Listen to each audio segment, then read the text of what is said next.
I want to be a catalyst in the shift of the Black community. Having Black folks being more accepting of folks of different identities, queer, trans. Having folks learn how to really support each other rather than this individualistic mindset. My name is Marvin Toliver. I am a licensed clinical social worker in the state of Pennsylvania. I'm also co-founder of a collective called Melanated Social Work. I'm a mentor, therapist. I'm a guest lecturer, speaker, radical educator. Do all that things. What's up, y'all? For folks that are joining, this is a special Ask Me Anything While I Cook. Yeah. Where are y'all tuning in from? How are y'all feeling today? This journey has absolutely not been what I imagined it to be. Yeah, not at all. Somebody has a question. What led you to get into social work? So the first answer is kind of a bubbly, flowery answer of like, I want to change the world and I want to, do good. But the more personal answer is that I wish I had one when I was growing up. I think I was a social worker just without the title. In middle school, I was always the one breaking up fights. I was trying to talk people into staying with their middle school relationships. And I just love to help people. I served 2 years with an AmeriCorps program called City Year. We worked with the lowest performing schools. And the focus for a lot of those programs is education. But how is this student gonna focus in his math class if mommy and daddy are fighting each other every night? How are you gonna ensure that Brianna is gonna get good grades when she's worried about where her next meal is gonna come from? In my master's program, being one of the only Black men in a lot of those spaces, you feel a responsibility because you don't want your narrative written or spoken for you, especially by white folks. At the same time, it's a lot of pressure because I don't represent the entire Black community. What's up, y'all? This is Marvin here in the city of brotherly love, Philadelphia, and welcome to another episode of the Melanated Social Work podcast. Luckily, I met the other 3 gentlemen from Melanated Social Work, so that was a bright spot.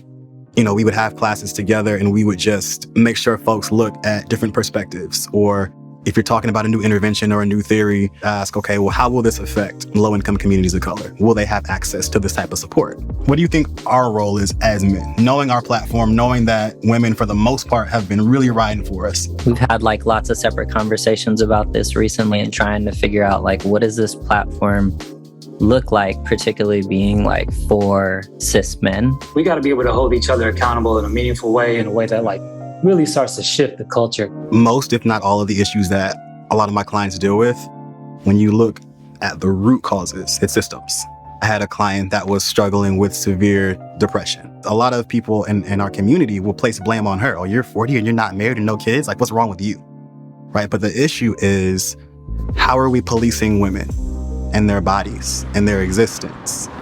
I have a client who is struggling with showing up as themselves in a new relationship. They are non-binary, mid-30s, not a whole lot of experience with queer relationships, specifically queer sex. Is there bravado around sex or sexuality with this person? It feels like a little bit of imposter syndrome. Okay. What are some questions I could ask to feel out where gender may be coming in through here, internalized homophobia? Khalida Sethi and Sonali Rachatoir are the founders of Radical Therapy Center. They experienced a lot of racism in their grad school programs, and they actually bonded over that. They were just we really want to start something for folks like us. And so really thinking about, okay, what does homosexuality or queerness mean to you? Has that been something that has been shamed? And so when folks are growing up, you say this person is mid-30s, conversations now were not happening back then. It's barely happening now. Barely happening now. Yeah. There's typically an inner voice, that negative inner voice. Because that inner critic is actually societal. A lot of folks just blame the person, typically, or blame their parents or caregivers, and they think that it just ends there. How dope would it be if our clients could expand their parents' world too? Right. Generational curses are broken that way, right? You are the one that's breaking this cycle. In a lot of Black and brown communities, we're used to being yelled at by our parents. We're used to being spanked, whooped, whatever you want to call it. As a therapist now, you kind of realize that oh damn, a lot of those kids that were raised like that have hella anxiety or have hella issues with authority or don't know who they are because they're trying to be who mom or dad or whoever wanted them to be through this punishment. Something that's really difficult to do is to hold that, yes, your parents may have caused harm, but giving them grace, once you can do that, you can kind of let go of some of that anger. A lot of people can't heal because they're afraid of the truth about themselves. And so shame usually sets in. And what shame does is it silences us. Welcome. It's real good to see y'all in person. I know that we've been virtual for a long ass time, so I appreciate y'all for being here, for coming and being in community in person. It's a different energy, right, when we're in person, right? Primarily, I work with Black and brown men. And I was recognizing that regardless of age, regardless of location, regardless of income, a lot of us were going through the exact same things. I came up with the idea to create a group for Black men, facilitated by me, a Black man, and they just have a safe space to build community and to talk about these things. How is it being out and about? A little paranoid. A little paranoid. People acting real stupid out here. And we're at 101 murders already. Kids are doing even more and more dumb.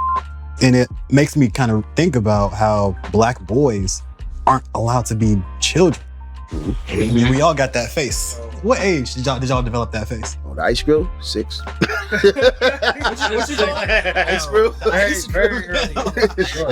As soon as I started being able to go out on my own and go to the park or whatever, it's like embedded in the culture. I feel like, especially in Philly, is like you out past a certain time, you don't talk to people, you know what I mean? My dad gave me all the lessons, like, don't look too happy when you're on the train. I'm a kid, though. This is all learned behavior.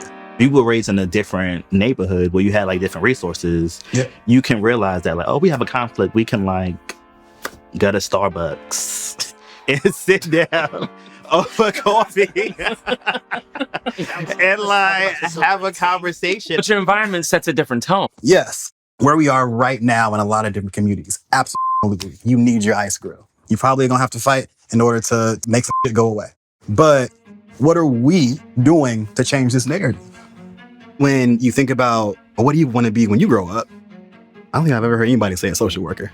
How do I show other Black and brown men that like this is a field that you can get into, you can make a decent amount of money, and you're needed? I want there to be more social workers that bring issues of race, of racism, of white supremacy, patriarchy, heteronormativity. I want folks that are going to name all of those things, regardless of the identities of their clients. I want there to be more radical social workers. I am Marvin Toliver, and I'm a cycle breaker.